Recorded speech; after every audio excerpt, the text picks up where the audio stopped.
Et oui, bonjour à tous. Nous sommes donc en direct de la foire du livre de Brive qui se déroule jusqu'à ce soir. Et il y a déjà beaucoup de monde ce matin qui se presse notamment pour rencontrer mon invité ce matin qui est un grand voyageur. Il fait une halte à Brive.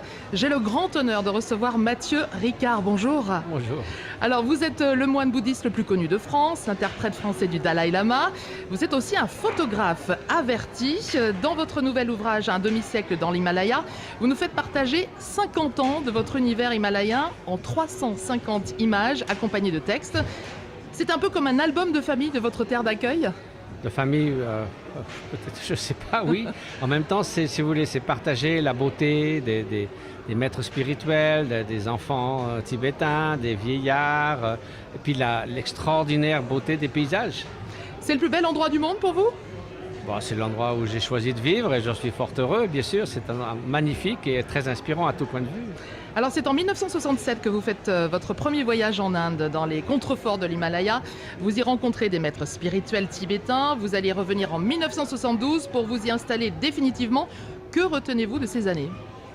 Ah ben, c'est la plus grande chance de ma vie. Quand je pense que j'aurais pu moisir quelque part dans un laboratoire, ben, ça aurait été formidable de faire de la recherche scientifique, mais c'était encore mieux d'essayer de démêler les mécanismes du bonheur et de la souffrance et de vivre auprès de tous ces gens merveilleux pendant 50 ans et ensuite de partager un peu de leur sagesse au travers de traductions, d'écrits, de ces images également. Parce qu'il faut dire que dans une autre vie, vous étiez chercheur en biologie.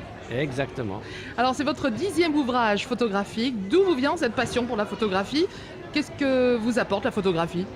Ben, en fait, si vous voulez, depuis tout petit, j'étais fasciné par la beauté. Je ne savais pas dessiner ou peindre comme ma mère, Yann Le Toumelin, qui habite près d'ici, qui est peintre. Et donc la photographie, c'était le meilleur moyen de peindre avec de la lumière. Et peu à peu, c'était la photographie de nature, aussi la beauté des personnes qui m'a inspiré de faire ces images. Alors, c'est pas qu'elle m'apporte, c'est elle me donne la joie de partager.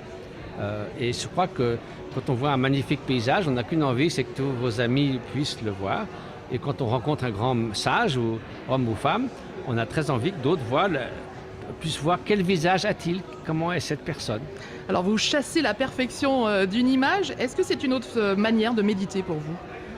Oui et non, c'est-à-dire qu'en fait, souvent, ça peut être même une perturbation si on est en train de méditer devant l'Himalaya et qu'il y a un moment donné extraordinaire, on préfère rester tranquille à s'imprégner de la beauté plutôt que de faire une photo.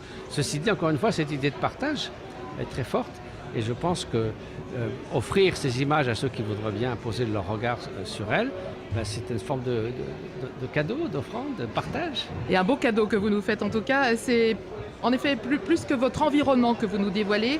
Dans ces photos, c'est votre paix intérieure aussi, une paix intérieure qu'il est difficile de trouver en Occident. Bon, c'est-à-dire que c'est plus facile quand vous êtes devant l'Himalaya que dans un embouteillage. Forcément. Mais ceci dit, après tout, la paix intérieure, elle est intérieure, donc on devrait pouvoir la garder partout, en toutes circonstances. Votre paix intérieure, en tout cas, vous la trouvez notamment par votre implication dans de nombreux projets humanitaires. Je rappelle que tous les revenus provenant de la vente de vos livres sont reversés à votre association humanitaire Karuma Sechen. Je vous invite donc vivement à découvrir cette magnifique rétrospective en images de 50 ans de votre vie passée sur le toit du monde. Un demi-siècle dans l'Himalaya, un livre anniversaire qui est paru aux éditions de La Martinière. Mathieu Ricard, merci infiniment. C'est moi qui vous remercie et bonne journée. Et puis vous avez une journée bien remplie puisque tout à l'heure on vous attend pour une conférence sur la foire du livre. Et puis à partir de cet après-midi, vous êtes en dédicace à partir de 13h30 je crois. Merci. Et à tout à l'heure, nous on se retrouve sur le 107.7 avec un nouvel invité. À tout à l'heure.